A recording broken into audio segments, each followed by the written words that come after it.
I'm George Galloway, and I present Kalimahorra on Al Mayadeen television. Here we are in London. I speak my words freely, either in Parliament, on television, here on the streets of London. Kalimahorra means free word. That's what I speak. So Kalimahorra is a two-way conversation. Check it out on Al Mayadeen television. Welcome to Kalimahorra with me, George Galloway, on Al Mayadeen television, coming from London, but talking about Palestine, Israel, and the United States. The question is, why does the US support Israel unreservedly? With a question mark. If I'd drawn up the question, I'd have lost the first word, why. Does the United States support Israel unreservedly? Well, of course, it has until now. Every US president has supported Israel unreservedly so far. Barack Obama was hated by Benjamin Netanyahu, though it's hard to see why. He must have been responding to Obama's earlier words and thoughts rather than his actions. Donald Trump had the most fabulous love affair, a ménage à trois, with Israel and Saudi Arabia and some other Gulf states. That was, in a way, the perfect marriage for the Americans. The point I'm making, and not my guests and maybe not all of my audience will agree with, is that the United States does not work for Israel, but Israel works for the United States, and therefore it cannot be unreservedly. Let me give you an example. Israel does not want the United States to re-enter the Iran nuclear deal. The previous Prime Minister of Israel, at least, and maybe the next one, wanted to attack Iran and destroy its nuclear facilities. But the United States would not sanction such an act, which would undoubtedly have led to a much wider regional war, which Israel itself might have paid a severe price for. So it can't be unreservedly, in my view, because the United States has interests, and the imperial system that it heads, seen most recently in the G7 meeting in England, and those interests have up until now coincided with the interests of Israel, but may, in theory, not always do so. Certainly, whether reservedly or unreservedly, the support is simply enormous. Billions of dollars every year are transferred from the United States taxpayer to the arsenals of the Israeli occupation force. And they have the gall to ask for another billion on top to replace the weaponry they used to kill 200 Palestinians in Gaza, half of them women and children. I don't know if they'll get the extra billion. It hardly matters. If you add the gigantic subvention from private American sources to Israel, then for a small country of only 5 or 6 million people, it is one hell of a lot of money, and it ensures Israel's military superiority, at least in the air and at least in defensive terms. It is a moot point, I would argue, that it is a point that I would contest is proven, that Israel does not have the capacity to fight on the ground against either the Palestinian resistance in Gaza. That's why they made no ground invasion, despite earlier signaling one. They do not have the ability to fight on the ground the Lebanese resistance, Hezbollah. They can defend their state more or less intact, but they cannot further rule other people. The days of occupation of, for example, the south of Lebanon are very definitely over and will never come back. Some people in Israel are anxious about the number of Palestinian resistance rockets that landed in Tel Aviv, that landed at Ben Gurion Airport, penetrating the so-called Iron Dome. And they openly speculate what would have happened if not only the Lebanese resistance had begun firing rockets into Israel, but the Iraqi resistance had done so, as they said that they were ready to do. How well would the Iron Dome have worked? Certainly, it's true that Israel is a nuclear-armed military superpower, backed by the world's nuclear-powered hyperpower. That really takes care of your security, and yet Israel's security is the narrative in Western countries that we most frequently hear about. Israel has the right to defend itself, they say, though that's not a right they seem prepared to extend to the Palestinians living under their illegal military occupation. My last point is this. Opposition to American endless largesse to Israel is beginning to grow in the United States, amongst young Jewish people and amongst young politicized people across all faiths and none. There are now people in the US Congress ready to say words that were never said before in the hallowed halls of the American Congress. Words like apartheid, apartheid state.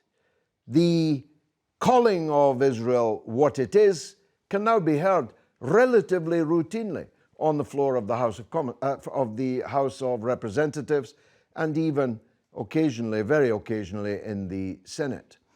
Now, the people who say these words are, for now, a minority in the Democratic Party, but they are a growing minority, and ultimately, the leadership of the Democratic Party may have to pay some attention to them.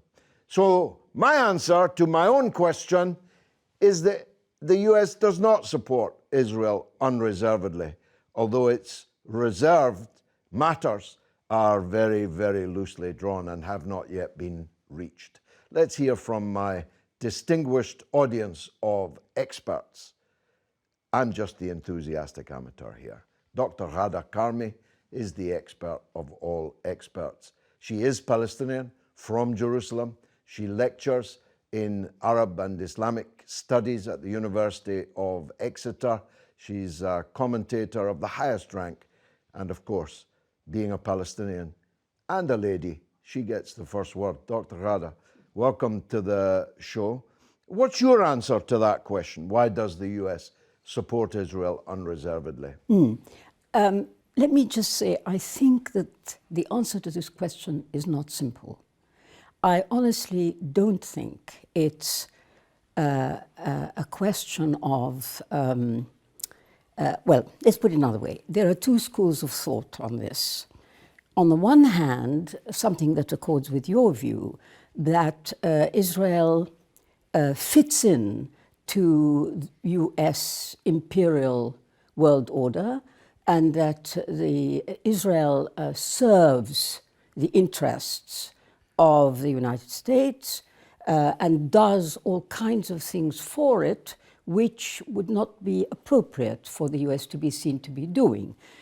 For example, it partners pretty dodgy, unsavory regimes in South America and Africa, and does the United States bidding without saying so overtly, and so on. Now, the second school of thought says it's the Israel lobby. There is a very powerful lobby operating against the political process in the United States, actually has taken it over and dictates American policy on the Middle East.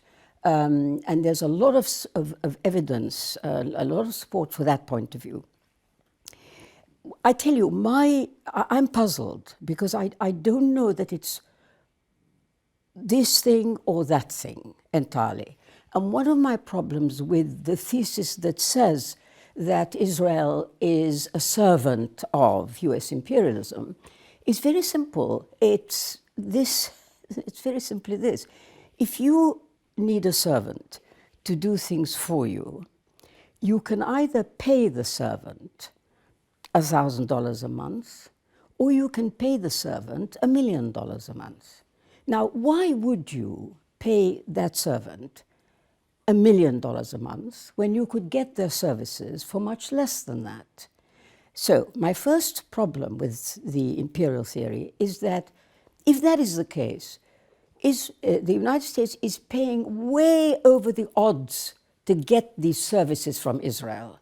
So you have to ask yourself, why so much? You can support it, yes, it can be your client, but to this extent? So I think that's a quite important question. If we look at the lobby issue, I really have to say it's pretty persuasive, the power of the lobby. The lobby has infiltrated every area of the American system. There's no doubt that given the way that money plays such an important part in American elections, in American political policy and actions, money is used by the lobby to buy these things, to buy members of Congress, to buy politicians in order to promote Israel's case. We have many, many illustrations of this point. So I'm inclined to feel that on the one hand, yes, Israel does fulfill some roles for the United States, particularly in the Cold War, for example. Isn't its most important role to keep the Arabs divided and weak and to maintain military and to some extent political hegemony over them for the empire? Yeah, I know this theory as well. But you know, I'll tell you something. People forget. The Arabs, by and large, and obviously a big generalization, are very pro-American. You know, they're not communists. They're not socialists longing to be close to Russia. They are actually very receptive to American culture, to the American message. It wouldn't have taken that much work to keep them on side. Could you argue that the amount of effort they've put in to support this state, which everybody hates, frankly, as opposed to being nice to the Arabs? Interesting thesis. Yes. One last question, which maybe challenges where I think you're leaning to. In Britain, money is not nearly such an important thing in politics, and yet half of all Labour MPs are self-declared friends of Israel, and Israel didn't have to pay very much at all to secure that allegiance. And 75% of Conservative members of Parliament are also self-declared friends of Israel. So we've got a lobby here which doesn't cost Israel anything at all. Mm-hmm. I understand. Remember, it's late in the day. This country was disliked by the Israelis for many years because it was seen as the home of pro-Palestinian messages, Palestinian support, Palestinian solidarity.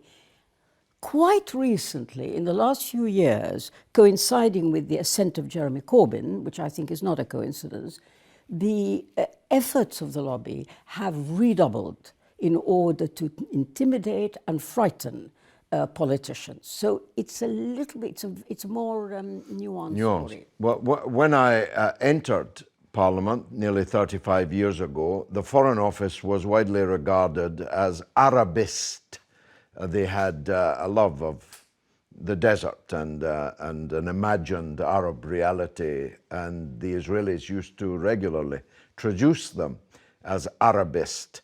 Now, Alan Duncan, the former Foreign Office Minister, whom Israel tried to bring down, says the Israelis think they own the British Foreign Office, and they do. Mohsin Abbas, what's your take on the US-Israel special relationship? I think it seems to me to divide into two eras or two periods. It's quite clear that during Eisenhower's time and prior to that, the Americans weren't exactly overt pro-Israelis. That's clear in their policies. Even the sinking of the US ship, which got covered up back then by the Israelis, blasted by the Israelis. Such major incidents, whilst they didn't break the relations, they did sort of indicate that actually all was not well. So I think that Cold War period, when Israel arguably was a linchpin for the Americans to keep an eye on the Middle East and to protect their economic interests, the oil interests. Let's not forget that the dollar was pretty much tied to oil, increasingly so after Nixon. But these subtleties that were going on in the background, I think they show that there wasn't an absolute carte blanche for Israel by the Americans, certainly not prior to that Cold War session.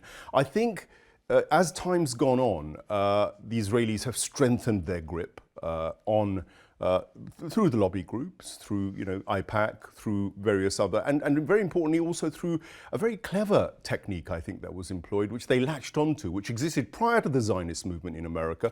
That was the Christian Zionist inclination and the movement. There is a huge support amongst Christian fraternities of that ilk in America that actually are probably the main bulwark of support for the Jewish lobbies, or if you're the Jewish side. Well, for the Israeli lobby, as a matter of fact, theologically, they don't like Jews very much at all. No. They're trying to hurry along Armageddon, at which point the Jews will have to convert or be killed. Well, the scriptures, according to them, say that the Jews have to be back in Israel, in the Holy Land, in order for the Armageddon to begin. So far, they're saying we support because they obviously want this Armageddon, which is a bizarre kind of eschatology to really follow through. But it does impact American politics. It has impacted American politics. And I think rather than just concentrate on the Jewish Zionist lobby in America, this is an important factor in changing that perspective in American politics and the American public, because don't forget, the American public itself overwhelmingly has been supporting Israel and supporting the whole concept around Israel. However, that's changing. There are discernible movements within the political spectrum, not only amongst mainstream America, but also amongst the Jewish youngsters, or who are presumably labeled as Zionists. But there is an inclination to disassociate with especially what's going on in Israel's right-wing, increasingly right-wing political makeup. That in America, certainly the Democrats increasingly more uncomfortable, I feel. I think that there is the difference between Biden internally and what Trump was doing. Trump and the Republicans just increasingly went for that right-wing policy. They've in fact caused even more of a problem for Israel, I think, because what they did was declared Jerusalem the capital. They acknowledged it as a Jewish state. They acknowledged the Golan Heights as being, a part of Israel. And so Biden now subtly, you'll see that the State Department has recently just actually re-acknowledged that those territories, which Trump was saying were basically part of Israel, they've now labeled them as occupied territories, once again. Disputed, I think. Disputed territories. Thank you, Mohsin. Syed Inayatullah Andrabi is a commentator on current affairs, political Islam, the Islamic movement, and so on. Do you think that Joe Biden unreservedly supports Israel? I myself do not think that. Bismillah ar-Rahman ar-Rahim. Yeah. I feel comfortable that I agree with you. We are conducting the panel this time, and I, in a fundamental way, agree with you that Israel is using USA and not vice versa. But I have a stronger version of it, and I should refer to my Urdu videos. 2 videos now on YouTube, on internet, on which I have precisely discussed this thing, because this was in response to a narrative which is growing popularity and which was made popular in Pakistan, India, in Muslim communities, with reference to the eschatological realities of Jews managing the world, of Jews being the masters of the world. And this narrative is creating problems in the cause of Islam, the political Islam. Because I must say this also, that I'm living here, and I know British Empire and Western civilization, and I will refer to an old saying of a king called King Porus, who went to India. He was ruling India when Alexander the Great went to India. Porus was defeated, and when Porus was defeated, Alexander asked him, "How should I treat you?" He told him, "As a king treats king." So my ego, my consciousness is of a Muslim who has a global political agenda, and I treat Western civilization as someone at par with me, with whom I should be honest, with whom as a king treats the king. So I must tell you that Western civilization and the political system they have perfected all these 300-400 years is excellent, ingenious. They won't allow lobbies to disrupt their basic strategic objectives. They have a clear strategic vision and they want to live. So I say that in the imperial game, let me briefly define it. Although it started with Spanish and Portuguese, those colonial loots, it culminated with Industrial Revolution with an excellent strategic vision of Britain. And Britain, they established a formidable empire. And at the moment, the empire has gone, but the colonial control hegemony is very much there. And I call it an Anglophile empire. The political and military center has shifted across Atlantic after World War II, and America has taken control of it, and it's basically the hegemony control. In the process of it, if you see, I will refer to the Bannerman document, Henry Bannerman document, which has been there with the colonial conferences of 1905 till 1907. It was in the process that they thought that region of the Arab world, which is united by religion, language, culture, everything, they could get united at any time.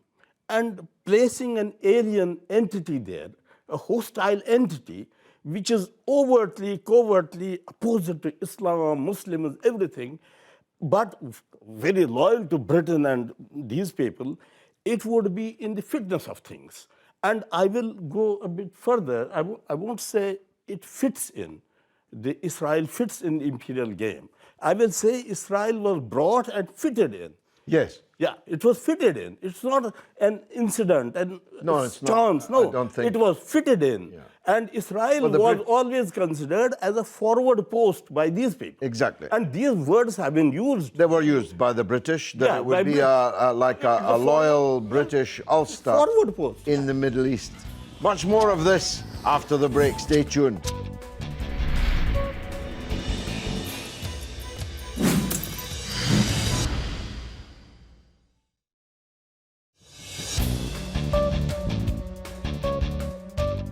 You're watching Kalimahora with me, George Galloway, on Al Mayadeen Television, coming from London, discussing Palestine and its special relationship with the United States. We caught up on his way to a Palestine demonstration with Mick Napier, the head of Scotland's Palestine Solidarity Campaign.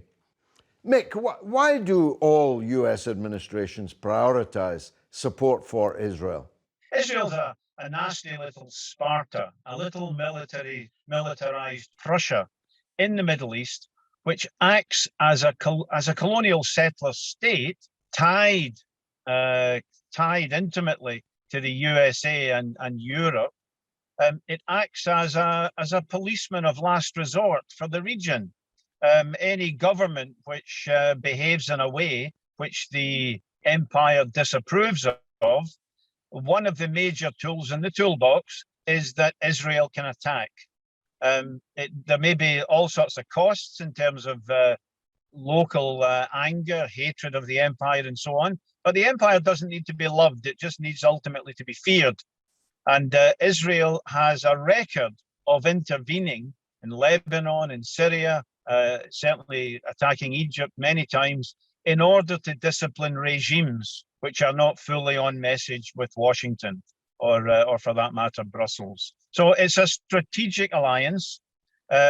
Britain, of course, was the dominant power and used the Zionist movement in order to secure, quote, what the first Governor General of conquered Jerusalem, Ronald Storrs, called a loyal little Jewish Ulster in a sea of hostile Arabism, by which he meant the settler colonists, not the native Palestinian Jews who had lived in harmony with their fellow Palestinians for a very long time, but the incoming Zionist Jews, by dispossessing the natives, would incur the wrath of the individuals and by the rising national movement. And in order to survive as a tiny minority initially, they would be forced to rely on the then dominant power, the British. So just as Scottish and English loyalists in Northern Ireland were forced into this alliance, which was unbreakable with Britain in earlier centuries, the alliance with the Zionist movement and Britain was unbreakable until the Second World War.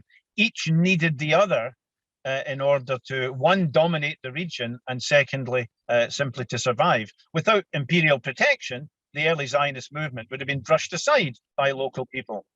Do you think it's true that the Israel lobby controls both the parties in the United States? I think control is too strong a word. They can certainly strongly influence it. They can raise the cost of certain policy moves, but if push comes to shove, then I don't think the tail wags the dog. The Americans are interested. I mean, take for example, Donald Trump. Donald Trump is, of course, a monster in many ways, but Biden follows roughly the same rules. Donald Trump, initially when he ran for office, was very critical of Israel, talked about withdrawing aid and so on. It didn't do his electoral prospects any harm at all. What he did was he wanted Sheldon Adelson's money and other Jewish billionaires' money. And in order to get that money, he switched and became Israel's most reliable man in Washington. So it's not about the Jewish lobby. It's not about the Jewish population. The great majority vote Democrat and can't be relied upon to support a government like Netanyahu's. But the relationship between access to billionaire money and political careers is very, very important. So I think that the lobby is very powerful, no doubt about it, but I don't think it controls American foreign policy. I think it's much more like one of those pilot fish who swim ahead of a giant shark. They don't tell the shark where to go. They position themselves in order to best serve American foreign policy, in order to best serve the shark, but it's the shark that decides where it goes and where those pilot fish will follow. Now that the US is actually a major oil exporter itself, its energy needs are changing, the demand for oil falling irrevocably. Is that likely to lead to a diminution in US support for Israel? No, I think it's very dangerous. I think if you look back to the Vietnam War, when America was being defeated by the Vietnamese people, the invasion, the death of 3 million and so on, but ultimately American militarism suffered a crushing defeat. That was one of the reasons why Nixon and other presidents decided fewer Americans would die and he would support Israel in the Middle East. So I think the current situation where Biden and others are orienting towards confronting China, a very dangerous situation, and pulling down their investment in the Middle East, I think that's even more dangerous because they will subcontract more of the policing of the region to Israel. And I think the link between Israel and America will remain horribly strong. Dr. Ghada, in a way, Mick Napier there was making my point, although maybe unconsciously. You would have said 20 years ago, maybe 10, that Britain's commitment to Ulster, to Northern Ireland, that it had settled for precisely the reason Mick Napier said, with Scottish and English settlers, was unreserved support. But actually, the British government has just sold out Northern Ireland. Northern Ireland is not much longer for the map. It has drawn a line down the middle of the Irish Sea and said, okay, that's the border. They've been ready to sacrifice their own settlers because it no longer suits the imperial needs. I suppose in a way that's the point I'm making about the United States-Israel relationship. Look, first of all, the sort of thing that Mick Napier was talking about was certainly true in the way that Israel was set up. The imperial usefulness that it was seen to be providing or could potentially provide to Britain was uppermost in the mind of the British government for supporting the creation of Israel. And indeed, you know, when the question was handed over to the United States, or the United States took it on, same ideas, the idea. But you see, it's not as simple as that. Israel is independent. It grew up to regard itself as having interests which don't always coincide with those of its creators and its supporters. So there's that to be reckoned with. And we know that from the passing on of weapons secrets to the Chinese, of American, weapons technology to the Chinese. They wouldn't hesitate, Israel wouldn't hesitate to sell its master down the river if it suited Israel. What's got to remember, these things that imperialism created have their own agendas, and in the end, they do what they think is good for them. So it's not that I'm discounting, I think I tried to say earlier, not at all the point of view that says Israel serves Western imperial designs, etc. Of course it does. But it doesn't, in my view, it doesn't entirely explain the fantastic support and power of Israel over the American political process, over the situation in Europe. Let's forget, people are terrified of being accused of anti-Semitic. Who created that? Israel, in order to protect itself. So it's not really an either or. And you know, there is something else that needs to be said. Those same imperial powers we're talking about do have some red lines. There are things that they will not allow Israel to do. For example, the first Gulf War, when Israel was kept right out of the picture because of the anxiety that it would evade control and do its own thing. That was not going to be allowed, and that happened. So it's not as if I'm arguing that the United States or Europe has absolutely no way of not acceding to every single thing that Israel wants. It's just the extent of this, you see. This is what puzzles me. It's too much to be able to explain it on these perfectly reasonable utilitarian grounds. Fair point. Syed Andrabi, is Israel a Frankenstein monster that got out of control and is beyond the control of the Dr. Frankenstein who made it? Or is Dr. Frankenstein still in charge? Yeah, Frankenstein is still in charge, and this is this equation of who controls whom, or the controlled entity Israel in this Israel as we are discussing, whether they outgrow, they become actors in their own right. This can be extended to so many other situations. This analogy has been used in explaining U.S.-Pakistan relations or U.S.-Arab relations. But if I bring up another point about this, the establishment of Israel, originally made by Dr. Kaleem Siddiqui, late Kaleem Siddiqui, here the director of Muslim Institute, he said after the Balfour Declaration, what was done was the Zionist movement was strengthened and armed and made a terrorist organization. Jews were brought and they came to Palestine, and a neighborhood was created. Hashemite kingdom, Al Saud. This was a neighborhood which would provide security to Israel. Only at the end of the process, in 48, the state was established of Israel, not before that, because it could not survive without the neighborhood. Now, the peace of the neighborhood has been decisively and irreversibly disrupted by the Islamic Revolution of Iran. Things have changed. Although governments have not changed, but things on the ground have changed. There was a poll some years before when Ahmadinejad was the president of Iran. The most popular person in Arab world was Ahmadinejad at that time. The people who are the common Muslims.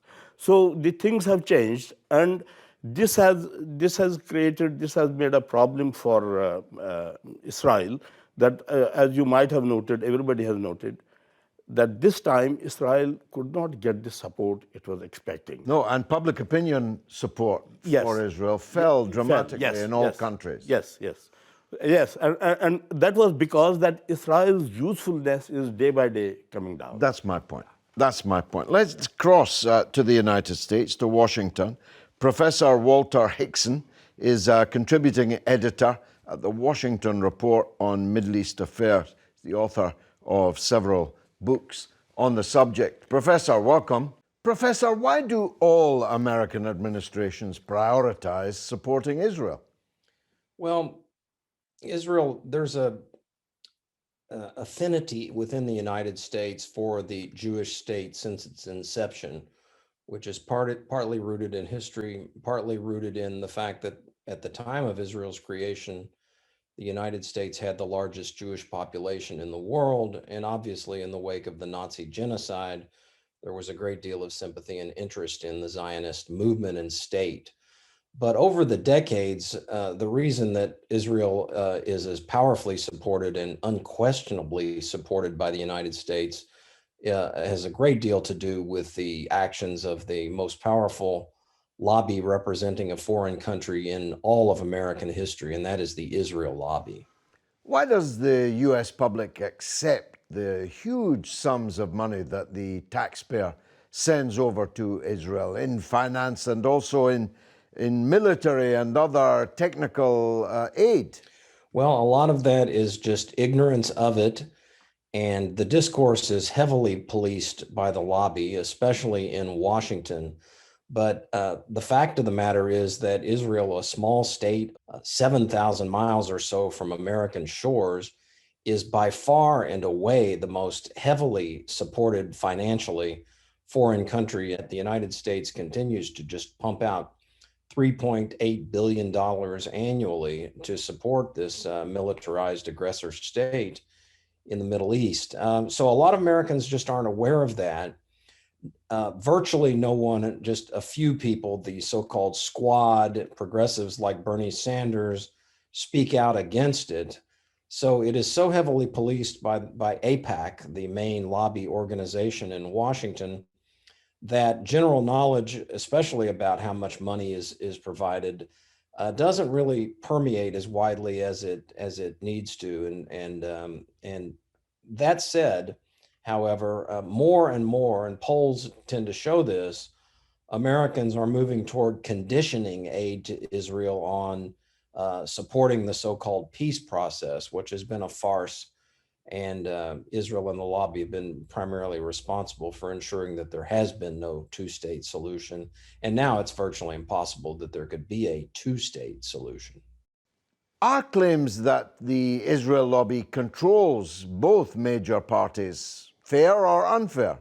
It's really a astonishing hegemonic control within the Congress. Everyone in Congress knows when a funding bill or certainly any criticism of Israel comes forth, they know that they even have a reference to it in Congress. It's called an AIPAC vote. And every representative knows when there's an AIPAC vote coming up, and they know that they will be either rewarded or punished, depending on how they vote. And accordingly, because this lobby is so powerful, they have what I call a vice grip on the U.S. Congress. If the US were to begin to reduce its exposure in the Middle East due to its changing energy needs, would that commensurately reduce its commitment to Israel? Yes, I think gradually is the key. It's going to happen, but this is a glacial process, and a lot of that has to do with the power of the lobby. Certainly, the United States, a lot of people have, of course, became very weary of the forever wars in the Middle East, and a lot of that was linked with U.S. support for Israel. On the other hand, Israel continues, especially under Netanyahu, to champion conflict with Iran. So I wouldn't say for sure, especially if the Iran treaty breaks down completely, that the United States is out of the Middle East or out of the Persian Gulf. Certainly the dependence on oil is much less than it used to be. But often the United States has intervened for really irrational reasons, not just for oil. What would the US do in the perhaps unlikely event that all of their major allies were against Israeli occupation in Palestine? Well, I think that there are a lot of forces that are arraying against the support that Israel and the lobby have enjoyed for decades. Includes, in fact, liberal Jewish opinion in the United States. Liberal Jews have long been progressive in a number of ways, and many are very fed up with Israeli aggression, the right-wing settler-driven Israeli actions in the Middle East.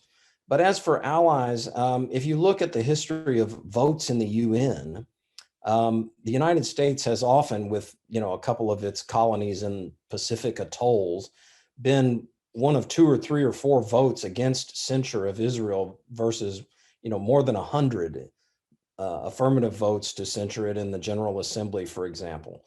So, and the United States has long had opposition from its allies on its Israel policy. So just the fact that the allies oppose it and the General Assembly opposes it and the UN opposes it doesn't necessarily mean the United States will. And again, that is a result of the pervasive and very powerful influence of not just the largest lobby for a foreign country, but one of the most formidable lobbies, period. I mean, it ranks up with the pro-gun lobby, with the pharmaceutical lobby, with the elderly persons lobby. This is a tremendously large and powerful lobby, and it continues to grow. It's adding more employees, building more buildings, and remains very well financed. So they remain formidable, even despite your question about the allies and their opposition and international opposition and even liberal Jewish opposition.